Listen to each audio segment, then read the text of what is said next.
चलिए तो प्रिय बच्चों, पुनः आप लोगों का स्वागत है। आज हम लोग एट ग्रेड अभ्यास पुस्तिका कक्षा 7वीं की लेके आए हैं और आज हम लोग संस्कृत का कंप्लीट सॉल्यूशन देखने वाले हैं, जिसमें आज हम लोग गुरु गोविंद सिंह जो आपका 8वां अध्याय उसके बारे में समझेंगे। इस गुरु गोविंद सिंह अध्याय के बारे में उसके पहले प्रिय बच्चों, अगर आप चैनल में नए हो तो प्लीज़ चैनल को आप मेरे सब्सक्राइब कीजिए, क्योंकि अगर आप सब्सक्राइब करोगे तभी तो हम लोग और अच्छे अच्छे वीडियो आप लोगों के लिए लेके आएंगे और हमारा हौसला और बढ़ेगा। इसके पहले के सभी संस्कृत के वीडियो, विज्ञान, सामाजिक विज्ञान, गणित, सभी हिंदी, इंग्लिश, सब के वीडियो कंप्लीट इस चैनल पर डाल दिए गए हैं। आप जाकर एट ग्रेड अभ्यास पुस्तक कंप्लीट सॉल्यूशन कर सकते हैं। पर आपको करना क्या है, चैनल को सब्सक्राइब करना है, दोस्तों के साथ शेयर भी अवश्य करना है। तो चलिए पहला प्रश्न लेते हैं हम लोग। हमारा पहला प्रश्न है, एक पदेन उत्तरम लिखत। हमें एक पद में उत्तर लिखना है। तो प्रश्न नंबर पहला कहता है, बहवा धर्मा कुत्र निवाया विकासम प्राप्त। आपको बहुत से धर्मों का विकास कहाँ पर दिखता है या कहाँ पर प्राप्त होता है? तो सभी को पता है, भारत एक ऐसा देश है जहाँ पर विभिन्न धर्म और जाति के लोग निवास करते हैं, इसलिए पहले का उत्तर हमारा क्या हो जाएगा? भारतीय। अगला है प्रश्न दूसरा है, सिख धर्मानुयायिनः के। सिख धर्म के अनुयायी कौन थे या कौन है? तो आपको ही पता है, सिख धर्म के अनुयायी जो थे गुरु नानक देव जी थे, इसलिए इस प्रश्न का उत्तर क्या हो जाएगा? गुरु नानक हो जाएगा। ठीक है, अगला प्रश्न देखेंगे। अगला प्रश्न है आपका प्रश्न नंबर तीसरा, गुरु गोविंद सिंह कस्य धर्मस्य दसवां गुरु।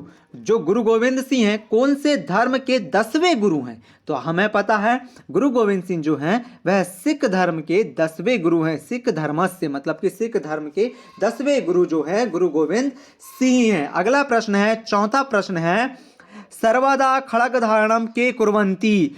सरदा जो तलवार लेके खड़े रहते हैं वो हमेशा क्या करते हैं या किस लिए रहते हैं? तो वो देश हिताय के लिए, मतलब कि देश के हित के लिए सदा वो तलवार लेके खड़े रहते हैं। ठीक है, आगे देखेंगे। अगला प्रश्न आता है हम लोगों के लिए। अगला प्रश्न क्या कह रहा है, के भक्ता आसन। कौन कौन से भक्त हैं? कबीरा, गुरु नानक, सूरदास, भक्ता आसन आदि और हैं, लेकिन हम यहाँ पर ओनली जो हमें अध्याय में दिए गए हैं हम उतने ही के बारे में लिखेंगे। मतलब कबीरदास, गुरु नानक, सूरदास, ये सभी क्या हैं? भक्त हैं। अगला लिखेंगे या अगला प्रश्न देखेंगे। प्रश्न नंबर 6वां है, गुरु गोविंद सिंह आवाल्यात किम कृतवान। यहां पर देखेंगे आबाल्यात होगा, ये आबाल्यात नहीं हो सकता है, आबाल्यात किम कृतवान। तो गुरु गोविंद सिंह जननाम शक्तिम जागृतुम आत्मविश्वासनम कारवान कृतवान। मतलब कि गुरु गोविंद सिंह ने क्या कार्य किया? गुरु गोविंद सिंह ने जननाम मतलब कि व्यक्तियों, मनुष्यों में शक्ति जागृत, मतलब उन्होंने शक्ति जगाई। कौन सी शक्ति? आत्मविश्वासेन शक्ति, मतलब कि उनमें आत्मविश्वास जगाया कि आप कोई भी कार्य को आसानी से कर सकते हैं या अपने भारत देश को किसी भी कार्य के द्वारा आप उसे और अधिक समृद्ध या शक्तिशाली बना सकते हैं। अगला प्रश्न देखेंगे। अगला प्रश्न है 7वां, तस्मिन समय कस्य मुगल शासकस्य शासनमा आसीत। उस तस्मिन समय मतलब कि उस समय जब हम अध्याय पढ़ रहे थे उस समय की बात है, गुरु गोविंद सिंह की बात करें, उस समय कौन मुगल शासक का राज्य था? तो तस्मिन समय औरंगजेबस्य या औरंगजेब, अब यहाँ पर कस्य आया था इसके लिए यहाँ पर हमने कस्य की जगह इससे लिखा है ना, औरंगजेबस्य मुगल शासकस्य शासना आसीत। ठीक है, तो तस्मिन जो समय था, उस समय जो था, उस समय औरंगजेब जो महान मुगल शासक था उसका शासन चला करता था। तो 7वें का उत्तर क्या हो जाएगा? औरंगजेब। अगला प्रश्न देखेंगे। अगला प्रश्न है 8वां प्रश्न है, वीर रसस्य सहज कवि कासीत। वीर रसस्य सहज कवि कासीत। तो गुरु गोविंद सिंह वीरस्य सहज कवि आसीत। सहज कवि कौन थे? तो गुरु गोविंद सिंह वीरों के लिए बहुत ही सहज कवि थे। आगे देखेंगे। अगला प्रश्न है हमारा 9वां प्रश्न है।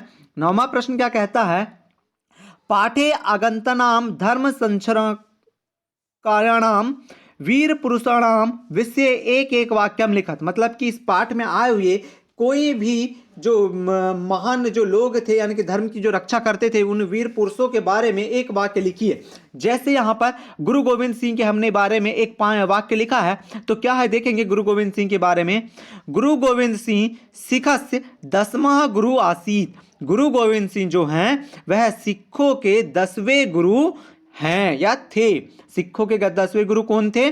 गुरु गोविंद सिंह, याद रखेंगे, ठीक है। अब 10वें तो कर लिए, अब पहले वाले भी जान ही लेते हैं। तो दूसरे नंबर पे हमने लिया है गुरु नानक जी के बारे में। वीर पुरुष गुरु नानक जी कौन थे?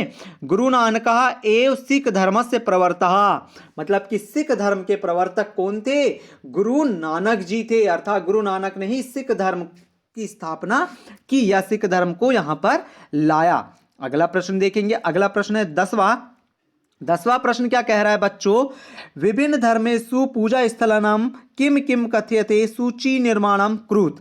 यहां पर कह रहा है कि विभिन्न धर्मों के पूजा स्थलों की नाम लिखते हुए उनकी सूची का निर्माण कीजिए। तो जैसे यहां पर लिखा है हिंदू धर्म, हिंदू जो लोग रहते हैं वो कहां पूजा करते हैं? मंदिरहा।